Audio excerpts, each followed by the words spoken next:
बहन रोजेला भाई ब्रैनम की सेवकाई के द्वारा बची, और बहन रोजेला की गवाही ये है कि वो एक ऐसी अखंड शराबी थी कि वो नशे में आ चुकी थी और शराब और शराब और शराब में धुत रहती थी दिन भर। नशा मुक्ति केंद्र वहां का सबसे बड़ा एल्कोहलिक एनोनिमस में वो गई। उन्होंने भी सिस्टर रोजेला को जवाब दे दिया कि भाई तुम एक गौन केस हो, तुम्हारी शराब नहीं छूट सकती, ये नशा तुम्हारा नहीं जा सकता। तब हार झक मार के उन्हें पता लगा कि हमारे इलाके में एक प्रचारक आ रहा है जिसका नाम बिली ब्रैनम है, और इनकी मीटिंग में कुछ मौजे होते हैं, तो क्यों ना मैं चलूं, शायद खुदावन मेरी मदद करें। तो ये भी मीटिंग में आई और खुदावन ने भाई ब्रैनम में होते हुए सिस्टर का नाम पुकारा और कहा, यू आपको एल्कोहलिक एनोनिमस ने जवाब दे दिया कि तुम्हें गौन केस हो शराब की, कि तुम्हें शराब शराब तुम्हारी छूट नहीं सकती। लेकिन बहन क्या आप विश्वास करती हैं कि खुदावन आपकी इस आदत को आज छुड़वा देगा? सिस्टर रोजेला ने हाथ उठाया और उन्होंने कहा, मेरी आज ये गवाही है, उस दिन से लेके आज तक मेरे अंदर शराब की तलब भी नहीं हुई। और तब उन्होंने अपनी एक गवाही लिखी जिसमें यूहन्ना 8वें अध्याय की एक आयत लिखी, जिसे पुत्र आजाद करे वो सचमुच में आजाद होता है। ओ हालेलुया। और तब बहन रोजेला ने गवाही में एक लाइन लिखी, सबसे बड़ा सबूत कि खुदा ने मेरे अंदर से तलब हटा दी वो ये थी कि अब मैंने जब प्रभु भोज की मेज पे प्याले में भागीदार हुई, क्योंकि उसमें वाइन थी, उन्होंने बोला उसमें वाइन थी, बोलते मैंने वाइन में घूंट मारी लेकिन मेरी तलब लौट के नहीं आई। अब बोलते मैं लगातार प्रभु भोज की मेज में भागीदार होती हूं, उस प्याले में घूंट मारती हूं, लेकिन मेरी तलब लौट के नहीं आती।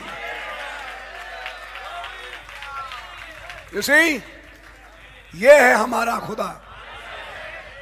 इसलिए अगर कोई नशा है किसी भी किस्म का, चाहे शराब का, चाहे किसी आदत का, कभी कभी वीडियो गेम्स का नशा हो जाता है, बैठ के 24 घंटा वीडियो गेम्स देखते हैं, खेलते हैं।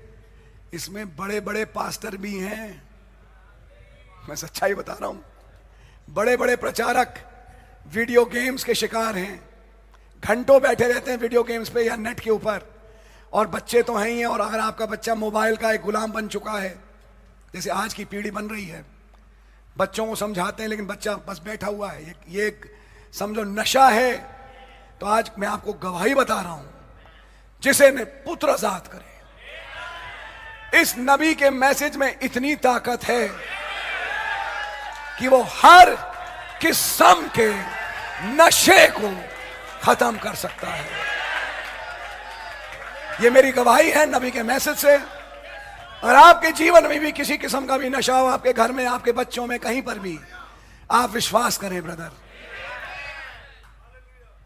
मैं कहता हूं नबी की आवाज लगाओ, टेप लगाओ, आवाज सुनो। बच्चे तुम्हें समझ में आए ना आए, सुनो। कुछ है इस आवाज में, कुछ है इस टेप में, इस मैसेज में, जो सच में उद्धार करती है। यह है सच बात, इस मैसेज में ऐसी पावर है। लेकिन मैंने पॉइंट रखने के लिए बताया कि अब उस बहन ने कहा, मैं लगातार प्रभु भोज की मेज में भागीदार होती हूं, लेकिन आज तक मुझे तलब नहीं हुई कि मैं दोबारा शराब पे वापस लौट के जाऊं। ये गवाही है। सर्व क्या होता था? वाइन। आज भी वाइन सर्व होगी, और कहां से कैसे मिलती है आप भाइयों से मिल सकते हैं, बात कर सकते हैं। और ओनली बिलीव की मैक्सिमम तरीका भी बताया गया बनाने का, जो बना सकते हैं वो बना लें, जो रेडीमेड लेना चाहें तो कुछ ही जगह है, ज़्यादा नहीं, जहां सही किस्म की वाइन एक्चुअली मिलती है। आप उस वाइन को ले सकते हैं और इस्तेमाल कर सकते हैं। गॉड रियली ब्लेस यू, आपको बरकत दे। अच्छा, ईद पेंतेकोस्त के दिन वो जो थे, क्या शराबी थे या विश्वासी थे? तो क्या लिखता है? नई मदरा के, हाँ जी, लिखा है न्यू वाइन, और वही वाइन है जो हम सर्व करते हैं। कल का मैसेज क्या था? तेल और दाखरस की हानि ना करना। अब वही दाखरस यानी वाइन, दाखरस को लोगों ने समझा ताजा अंगूर का जूस, नहीं, यह है वाइन जो बनती है अलग से, जो सर्व होती है। तो ये बहुत इंपॉर्टेंट है कि घरों में किशमिशें ना रखें। No no no no no, ये रेवलेशन कुछ लोगों को अभी तक मिला नहीं है। खैर थैंक गॉड 99% ठीक है, लेकिन 1% कहीं पर मैंने देखा कि ये है प्रॉब्लम। आज भी किशमिश भिगोते हैं वो। नहीं नहीं नहीं नहीं, ये वाइन है जो प्रॉपर तरीके से बनती है, जो कि प्रभु भोज की मेज पे सर्व होती है, जो कि मसीह के लहू को दर्शाती है। उसमें कोई सड़ाहट नहीं, उसका सरूर बहुत ज्यादा स्ट्रांग है। अब मैं एक उल्टी बात कहता हूं, एक दूसरा नशा ही है जो पुराने नशे को काटता है।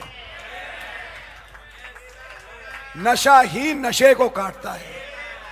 क्या भला हो आज शाम कि आपको इस प्याले का नशा लग जाए, है? इस नई दाखरस का, इस रेवलेशन का। जो खुशी इसमें मिलती है वो वीडियो गेम्स में नहीं मिलती ब्रदर। मैंने देख लिया, जब हम बच्चे थे हमने बहुत वीडियो गेम्स खेले, सुपरमैन की कहानियां पढ़ी, बैटमैन, सुपरमैन, स्पाइडरमैन सब पढ़ लिया, लेकिन जब ये मैन आया सारे मैन पीछे हट गए। अब इनकी ही बात है। और ये नशा, मुझे मालूम नहीं आप में से कितने इस नशे में पढ़ के देख चुके हो। शाम 7 बजे बैठे, सुबह के 7 बज गए, रात कैसे निकल गई पता नहीं पड़ा। और इस नशे का फायदा ये, अगला दिन और बढ़िया गुजरा, क्योंकि उसके बाद नींद नहीं आई, ताकत मिली। तो ये नशा बहुत बढ़िया है भाई। अगर आपका बच्चा करना चाहे वो भी कर सकता है। खूब इस नशे को बांटो, क्योंकि इस नशे से आज तक किसी का नुकसान नहीं हुआ। एक नशा ही है जो नशे को काट सकता है। अब समझ में आ रही है? सिंपल सिंपल बातें, लेकिन हैं बहुत इंपॉर्टेंट। समझिए, घरों में आज प्रॉब्लम चल रही है। ये जो नई पीढ़ी आ रही है ना आपके बच्चों वाली, बड़ी खतरे वाली पीढ़ी है ये जो नेट ने इनको बांध रखा है गेम्स में। फिर एक चीज क्या करें, वो उसमें होमवर्क उसी पे आता है। होमवर्क तो मैम उसी पे देती है, लेकिन होमवर्क के चक्कर में, पढ़ाई लिखाई के चक्कर में वो टैबलेट या पैड या जो भी है उनके पास रहता है। भाई फिर थोड़े समय के बाद खाली होमवर्क नहीं होता, फिर बहुत कुछ होता है उसके ऊपर। क्या कर रहे हो तुम, बंद करो। You see all these things घरों में होती है। लेकिन खुदा का धन्यवाद हो, एक काट है आज हमारे पास, और वो आज ये संदेश है।